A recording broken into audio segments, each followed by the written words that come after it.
एक वक़्त था जब रिश्तों की बुनियाद मोहब्बत, एतमाद और ख़ुलूस पर रखी जाती थी।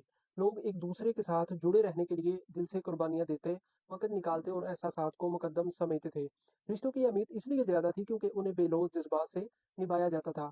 उस दौर में रिश्तों के पैमाने माली हैसियत या दुनियावी मयार नहीं थे, बल्कि ख़ुलूस, इज़्ज़त और मोहब्बत थे। मगर आज के दौर में सूरत-ए-हाल बिल्कुल बदल चुकी है। रिश्तों में वो गर्मजोशी और कुर्बानी का जज़्बा कम होता चला जा रहा है। लोग ज़्यादातर रिश्तों को उनकी कीमत या मुफ़ाद की बुनियाद पर परखने लगे हैं। अगर किसी से फ़ायदा ना हो तो वो रिश्ता बेमायनी लगने लगता है। ये रवैया हमारी इज्तिमाई सोच और माशरती रवैयों की अक्कासी करता है।